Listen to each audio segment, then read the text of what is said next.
great bit of DIY work there. Anyway, welcome to May. Weather's getting a bit better. Hopefully in June it might be t-shirt weather, and then if you're lucky July it might be swimwear. So, but yeah, anyway, onto the sign I've just put up. Following on from naming the split swim Kavanaghs, we thought it'd be only appropriate that we're up here in what we call the top stock pond, and although we've revamped it, the original workings and digging of this pond was done by Brian Skoyles. Many of you will know Brian, some of you won't, but briefly, Brian was the fishery manager for the Carp Society in the early days, and like I say, he was responsible for digging this pond as well as looking after Horseshoe, and he also played a leading role in securing farriers for us, and not only securing farriers, but getting the fish there.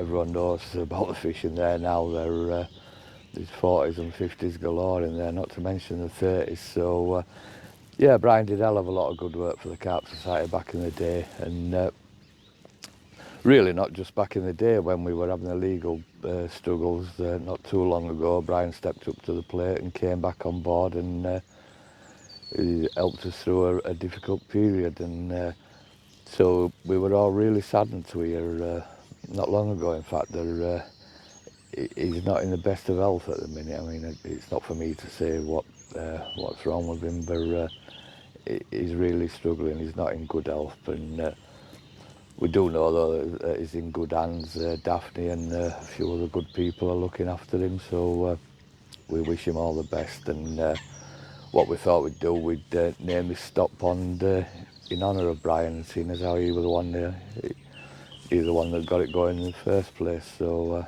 God bless you, Brian, and I hope you're okay as well as can be. So yeah, so that's me.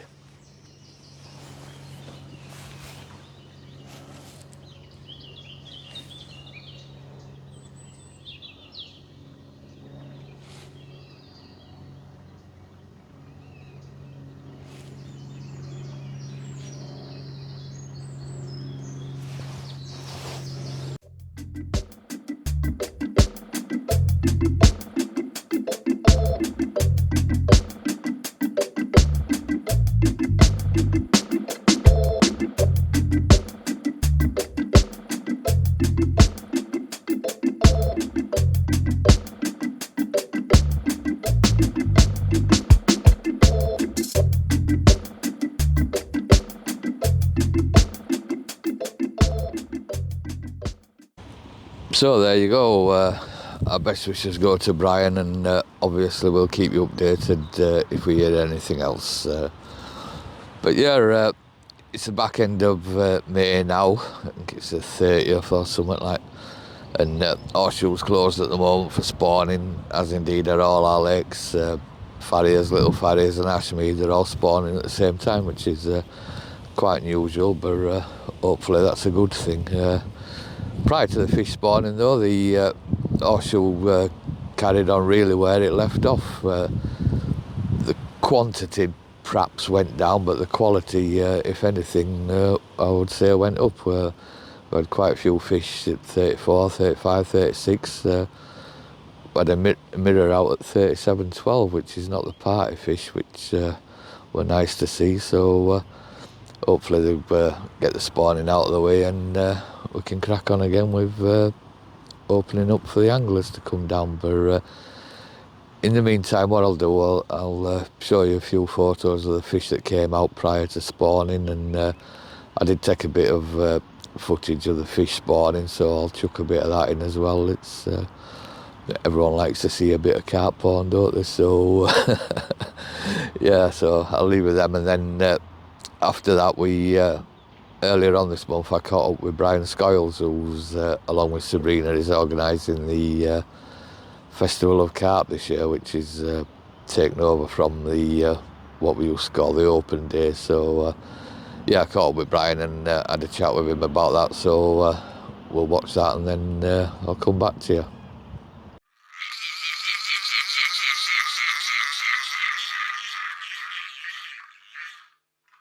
Hey, hey.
Right, I had a bit of malfunction with the microphone while we were recording this bit, so I'm going to have to try something new. I'm doing it after the event sort of thing, but what I'm doing here now is collecting a bit of the weed, seeing if there's any spawn in it really, and the plan is to go and put it back up in one of the stock ponds and hatch a spawn and grow them on. I mean, we're not massively desperate for fish, but I couldn't really stop myself doing this. I just thought.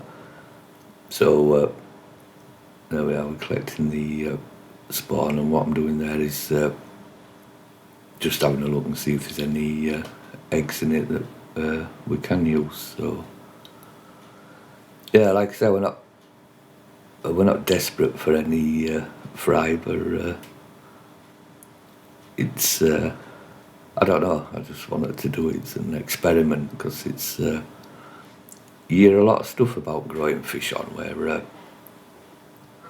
people tell you need to sort of feed the hatchlings sort of proteins and stuff like that. And last time when I did it, this is the exact same method I used from when we collected the spawn from farriers, what, be 5-6 years ago now, and we brought thousands and thousands of fish on from just doing that. So I just want to see if he'll do it again, really.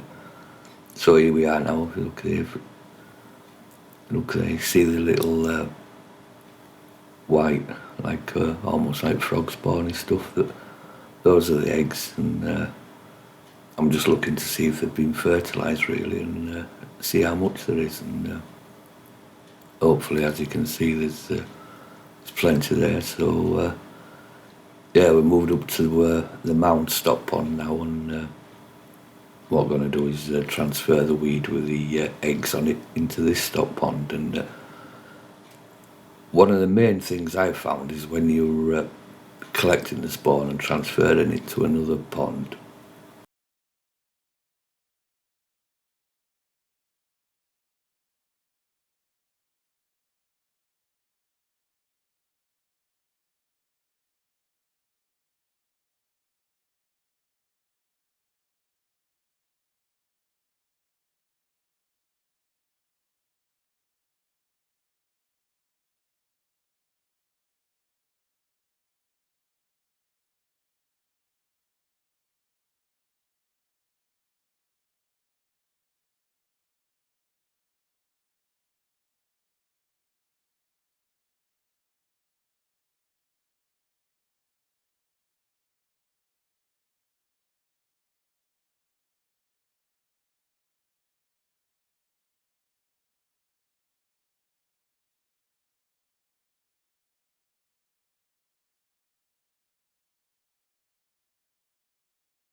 hi Brian, thanks for joining us today. How are we doing? We're doing all right. A little bit bleary-eyed because I used it as an excuse to throw a rod out last night when I was coming down and managed a nice fish from Summer Bay. So I'm well pleased with that. Yeah, a nice 30-pounder, wasn't it? Yeah, just scrape a 30. Yeah. Have you got much experience of fishing on here? You must have fished it back in the day. Just I sat there last night and it was real memory lane stuff because when the Carp Society first got this lake, I was an RO for North Humberside along with Clive Gibbons and Les Roberts, and one of the perks of being an RO was that you had an RO's weekend. Right. So right in the very early days we used to come down for this weekend when there was literally just the Carp Society ROs from the region. Yeah. And the fishing was absolutely spectacular because I guess the fish were more naive. Yeah. They absolutely loved the floater. And I used to bring my lad down, Martin, with me, and we just had some amazing fishing. Yeah. Lots of beautiful, scaly fish that... and I tell you what was different from last night, in that I saw just the odd topping. But back in that era, particularly, the topping used to be absolutely spectacular, and sometimes you could almost time when you were going to get a take, because you'd watch this like topping gradually move towards you, and you just sort of get sat by your rods thinking, oh, now's the time. It could be really, really good. And yeah, so I haven't been much in the last few years. Again, it's like 4.5, 5 hours for me. So it's a fair old drive, isn't it? But I mean, every time I drive through the gate, I think, why don't I come in more often? You know, it's just. And then when I'm stuck in traffic on the M1, I sort of like know why. Yeah, it can be a nightmare journey. I know when I go back up north, sometimes if you catch it wrong, it's But yeah, talking about the fish on the surface, though, a few years ago, Summer Bay, you couldn't go wrong with like overdecked sigs. And then all of a sudden, like hundreds of seagulls just appeared from everywhere, and that kind of it drives you mad now. It's not a relaxing thing at all. I tried it yesterday evening when it calmed off, and I've got plenty of floaters with us. And I thought, I'm not going to catty them out because they'll know. I'll put them in a spawn because they might not come to it. But within minutes, as soon as one spotted, suddenly they were like dozens. You know, it's just... they have sort of not ruined it, but they've made it sort of frustrating surface fishing in Summer Bay. But I mean, I still love my surface fishing, but these days I tend to target waters where it's all very close margin stuff because even your sort of ducks and coots and everything else, they don't like being poked with a rod end. No. So if you can get them feeding along the margins, but as you say, on a lot of waters now, the back of a catapult, and you just and they're there. I think it seems to be in the death of throwing sticks, the bird life, because the minute you pick a throwing stick, you don't even have to put one out, do you? Just pick one up and they're hovering around. And it was interesting because I was fishing a water the other week where the bird life was a real problem, but they were diving on baits. And interestingly enough, when I spoke to the bailiff, who pointed out some of the clear spots, I often wondered whether the clear... I sat there a couple of times thinking, are these clear spots just natural, or is it just that the bird life... Because that's where the anglers are sort of recommended to fish. That's where they put the bait. The bird life's up and down and everything else. And I wonder if it's the bird life that's keeping the spots clear rather than the fish. Yeah, what came first, sort of thing. Right. Anyway, the main reason you came down is you're organising the Shears Festival of Carp. Well, I've been certainly involved. I mean, I wouldn't take all the credit. I mean, the amount of work that you and Sabrina are doing is just phenomenal. And I'm trying to supplement that a little bit if I can. I mean, it's since getting involved with the Carp Society again in the last year or so. I mean, this particular event really excites me. Yeah. And I mean, daft as it sounds, I think the name's important. The fact that it's a festival. Yeah. It's not a match, it's not a show for just selling, it's meant to celebrate all things carp fishing. So, to me, what's really exciting about it is you're going to get top anglers fishing around the lake, you're going to get experienced, hugely successful anglers talking about their captures, you're going to get level 2 coaches helping juniors from whatever that have never fished before. Yeah. You're going to get trade stands where people can go and look at gear. I mean, I just have this vision of sort of like really everybody like enjoying, celebrating the fact that they love carp fishing. And that's everybody from little kids through sort of like relative beginners to more experienced carpers, to old fogies like me that's just like to come and talk to people and reminisce about how good it was in the past or how bad it was in the past. So I think this festival atmosphere, if we get this right and everybody joins in with that same atmosphere, it could be a very, very special day. Yeah. You know, perfect venue for it as If well. you get the weather on your side, I think. Yeah. But yeah, I'm looking forward to it. It's going to be very different from the sort of usual open days we've had the last few years. And different from the shows. Yeah. Because again, I'm not saying the shows don't have a role, but having stood on stands for various companies over the years, I know to some extent it can be a little bit frustrating if all that happens is the doors open and the first person comes up and said, "What deals have you got?" Yeah. And it's like, I get that, in that people want to save money and that fishing gear can be expensive, but hopefully this will be a lot more than about just looking for a deal. In fact, we're almost not concentrating on the trade areas. We're concentrating on the fun of fishing. And I'm hoping that a lot of these anglers, you know, some have already said to me that things like, you know, well, if I hit a fish and there's a youngster around, you know, we'll pass the rod on and they can have a go at actually playing a fish. And I mean, we've got people like Julian Cundiff and Mickey Kavanagh that will do a brilliant job of their advice clinics with the rigs and the baits and things like this. I just think there's going to be something there for everybody. And if you're a Carp Society member, how much does it cost?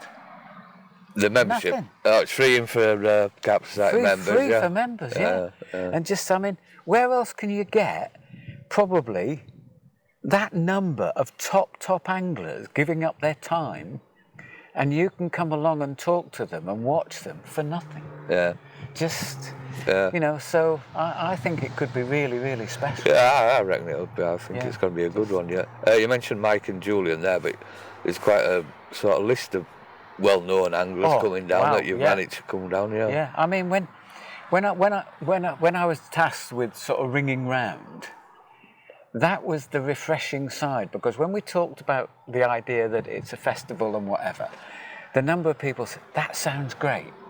And now that we've asked them to confirm, a lot of them have. So there's what we're calling the Theatre of Memories, which is where we've invited some top anglers to come and just share some of their memories of their special captures. And I mean, as a cast list, there's Terry Hearn, Lee Jackson, Bill Cotton, and I've forgotten some more. Holmes, Mark Holmes. Mark Holmes, just the number of people. I don't think Mark's actually in the Theatre of Memories this time, but he's certainly here talking baits and whatever, with new to baits and whatever. I'm sure I've forgotten somebody else on that list. I'm going to have to check. Sorry, they are. They are the four. And Chris Paul's hosting that. So that, you know, throughout the day, if you prefer the history of carp angling and special captures that you read about, and you want to hear more, then you can go and sit in the marquee and listen to these top anglers. But if you're younger and want the selfies and the social media, you're off round the lake. Carp, I mean, match-ang carp competitions these days, how that's grown. And we've got both the Carp Team England ladies and men here. Not quite sure how many and which people will be there. But again, if you're interested in your competition angling, what better than go and talk to the top teams? Right. You know, so Are they both world champions, the men and the women, this year? I think one. I can't remember. I don't think they made it in the. Didn't they lose by one fish in the final? Did the they? Ladies, I think. Don't quote me on that. You may be right. Yes, but nevertheless, I know quite a lot of the team members and they're still very special anglers. We've got Tim's got his new book out as well. Oh wow! Yeah, annual thing. Yeah, just but I think this one's going to be very special. And I'm guessing it's going to feature quite a lot about the Carp Society. I would imagine so. Yeah. In fact, was it yesterday? Oh, actually, the day before I travelled down, Tim had just done a long post on Facebook where he was talking about Mickey Kavanagh and the people that paid into the original system to buy the lake, and that was all mentioned in the book and whatever. So that I think there'll be quite a lot of it's going to be a big book. Just listening to Tim from what he said, I mean, I think that could be pretty special. And I mean, I shall certainly be there in the queue wanting one sign. That is for certain. Yeah, you'll have all the book collectors. They're quite a sort of. They're keen, aren't they? It's really funny that, because at first, I'm not in the same league as Tim or whatever, and I never claim to be. I mean, I think he almost stands on his own in modern carping for me. Yeah. But occasionally, it's even happened where someone's come up and asked me to sign a book, and I'm thinking, normally the only people that want me to sign anything, it's a check or something like that. I mean, I just find that's it's an amazing compliment, you know, and everything else. But when you see these days the queues of people waiting to have book signs and everything else, and just I wrote a couple of chapters in the 2 books we've done, and like I said, when people come up and ask you to sign it, I'm kind of almost dying of embarrassment. It's just. I mean, we were talking earlier before where we were talking about sort of like I have a lot of carp anglers that I admire for what they've contributed and how they fish and things like this. But I've never seen carp angling as a celebrity thing. No, for anybody. And yet some people obviously do. I mean, again, when you go to some of the shows, you know, these huge queues of people, you know, waiting to have a selfie and things like that. Which, incidentally, if that's the sort of thing you like, there's going to be an awful lot of people here that you can go around. You need to make sure you've got your phone fully charged. I think the younger generation especially seem to sort of embrace the celebrityisms, if that's the thing. But that's probably because we don't really understand social media. No, that's right. I mean, there is jargon and language there that I just don't get. You know, the sort of, you need to do this to get the right algorithm, or you need to do a reel or a clip. I don't understand any of that. You know how it works. Yeah. But there's a lot of people making a hell of a lot of money on making bloody TikTok videos and YouTube videos. And when you read it, you think, well, it's like these influencers. I just don't get it. You know, people earning serious amounts of money to just sort of have a particular handbag or a particular. You know, I just don't understand that. Was it this year or back end of last year when some famous person had that drink and the whole country went nuts over it. And the queues in all the supermarkets and everything else. People selling them for 500 quid a tin on eBay and stuff. You're like, Jesus Christ. Right, anyway, when is the Festival of Carp? July the 8th.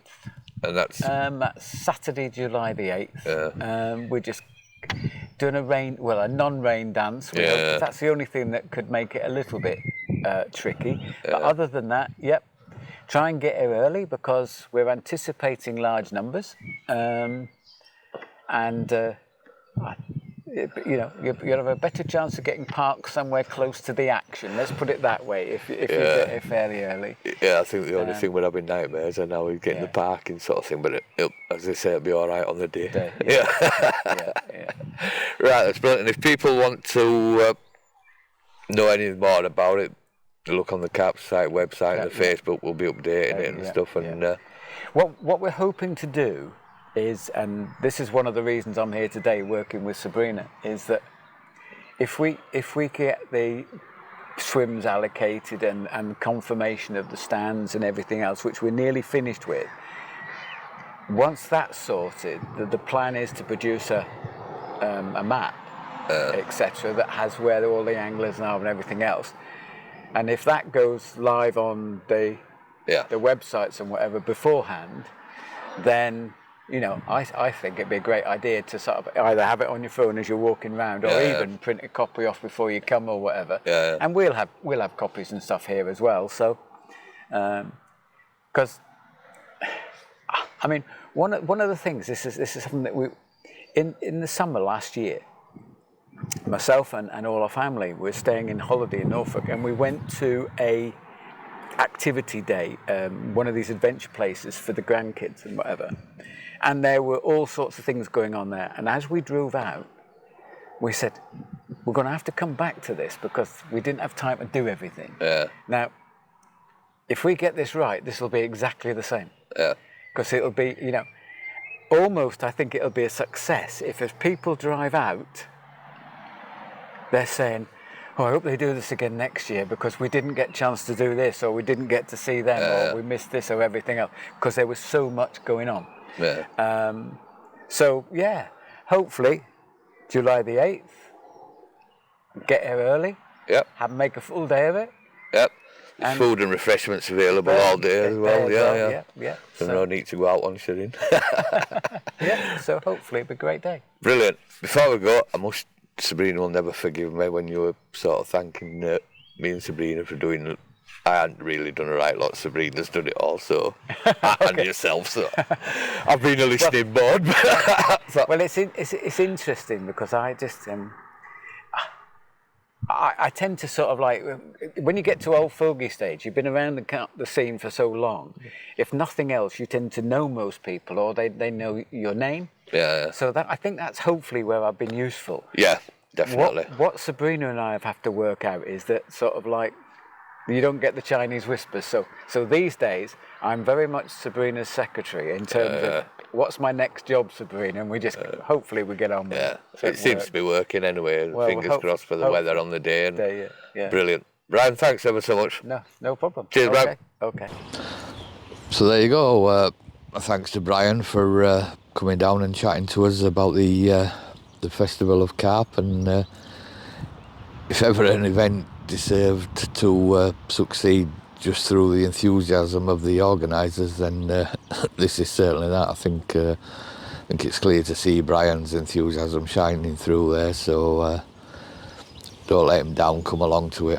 I know him and Sabrina have worked really hard putting this all together, and like I mentioned earlier, I've had very little to do with it. It's I don't know if it's an age thing, but I can't do with divas, and I don't know.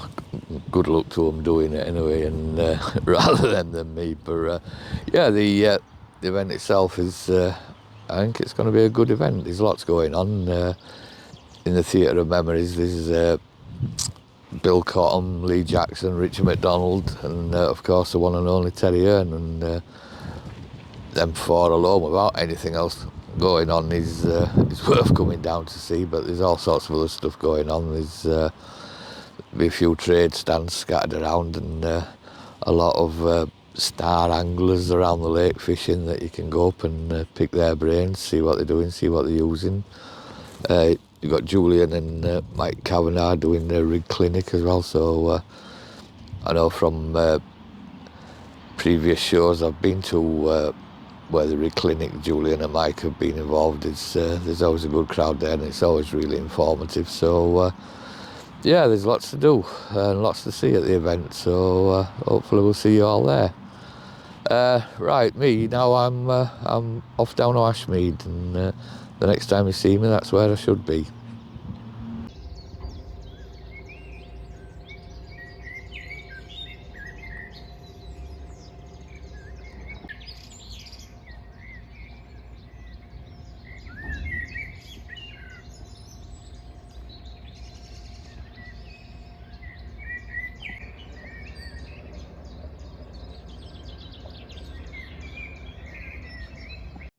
Welcome to Ashmead. As most of you probably know, we bought Ashmead, the Carp Society bought Ashmead just over a year ago now, and we bought it primarily for the long term, although it's already an established fishery and certainly an historical one.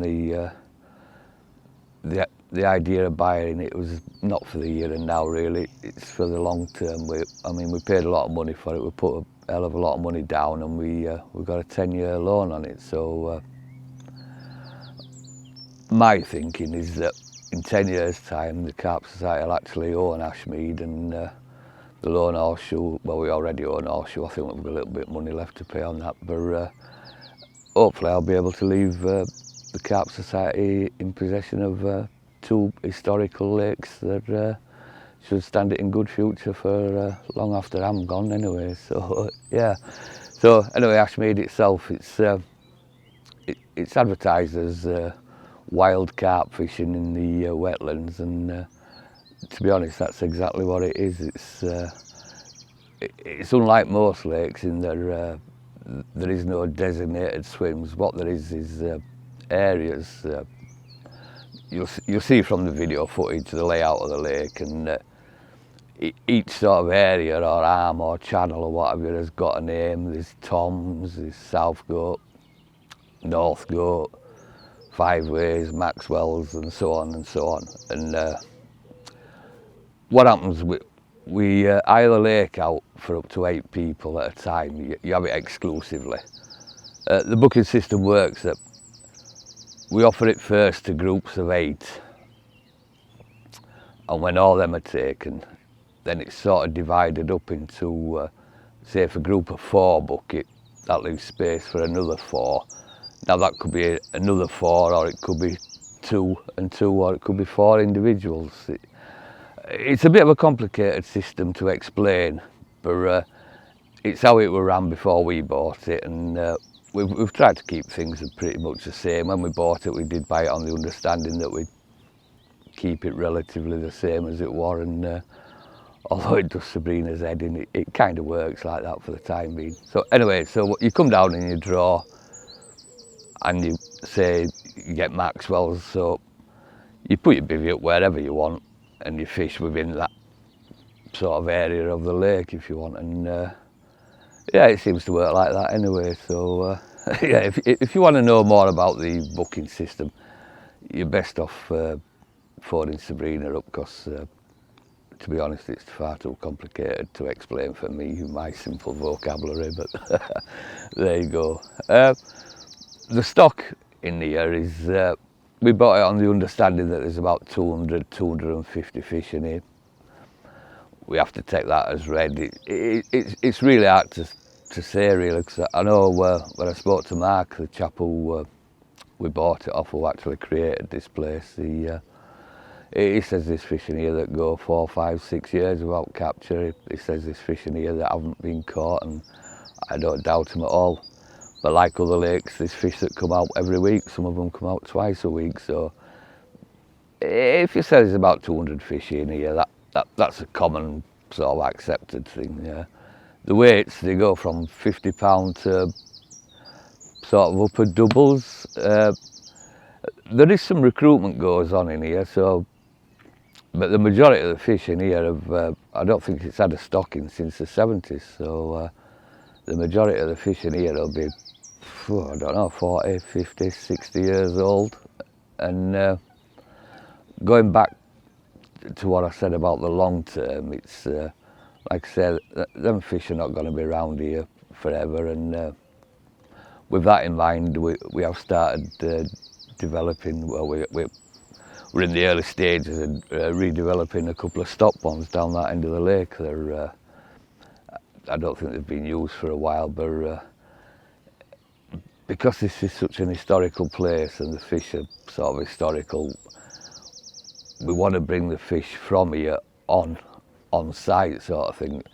Stocking lakes, although it's necessary on any lake really, it's fraught with danger, and anything you can do to sort of lessen that danger, if you like, is sort of, it's got to be for the good. And to that point, we're developing the stock ponds, and we're going to start bringing on sort of genuine Ashmead fish here with the hope of stocking them to replace it. So yeah, so really, without waffling on too much, I mean, you've seen the video footage of this, or you will be seeing the video footage of this place. I mean, it's extraordinarily beautiful. It really is something to behold. It's not just the fish, it's the, you know, the wildlife, the flowers, the shrubs, the trees.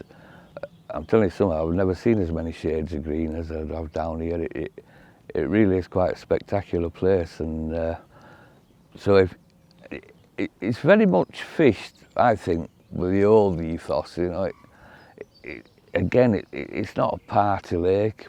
We do have a lodge area down there where the guys that come have a barbecue and they'll have a few beers and stuff, but it's very much a throwback to the old days where, you know, you come here, you're quiet, you just take in the magnificence of it all, and what's the old Paul Weller song, the two lovers embracing the tranquility of solitude or something like that, and that's very much what this place is. It's, you know, you just lose yourself in it. The fish actually become secondary, not, you know what I mean.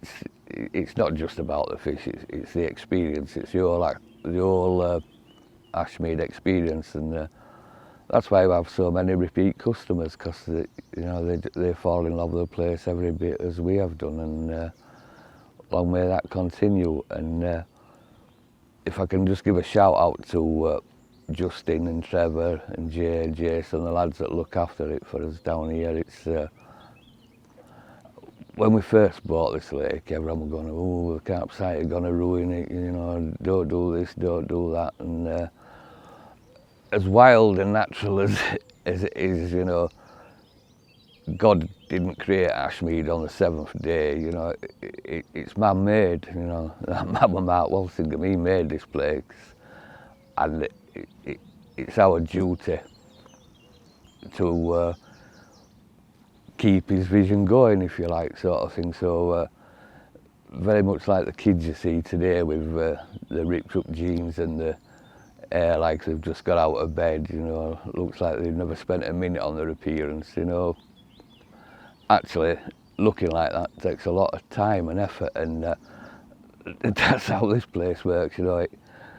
If you just left it to nature, it'd be unfishable, you know, it just won't work. So you've got to look after it, you've got to look after it sensibly, but it does need guidance, and Justin and the guys down here have done a fantastic job, as I'm sure the photos and the video will give proof of. So I'd just like to thank them. And anyway, I've got about 10 minutes to go before one of these little beauties bobs off, but it don't look like it's gonna, so I'll catch you later on in a month.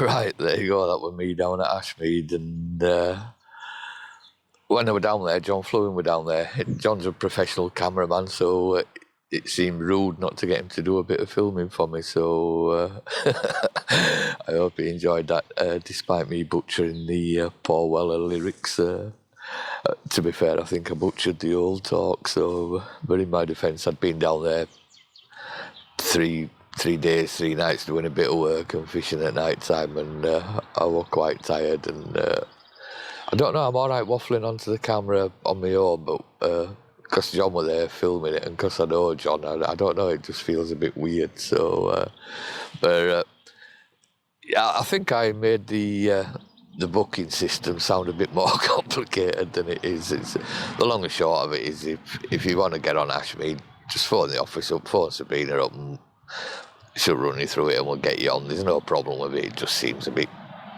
complex to me, but don't worry about it, we'll get you on if you want to come down. One thing I would say about Ashmead, we get a lot of people saying it's quite expensive, and I kind of do agree with it, but we are working on ways to try and bring the price down a little bit and make it a bit more perhaps affordable to people who think it's out of their price range, because as you've seen, it's such a fantastic lake, and it seems a shame to price people out of it. So that's something we are definitely working on, and watch this space really. Like I say, hopefully we can bring the prices down. We've just, like I tried to hint at in the video there, it's because of the loan repayments and everything, there is a certain amount of income that lake needs to generate, and we've just got to work our way out of generating that income, and you know, perhaps making it a bit more affordable to everyone. So yeah, watch this space. So anyway, that's about it for me. It's June later on this week, so we'll see what that brings. But in the meantime, I'll leave you with a few photos of the fish that have been out at Ashmead this year, and a couple of nice scenic photos that Justin and a couple of others have sent me in. So yeah, take care, and I'll see you all in June. Thank you for watching.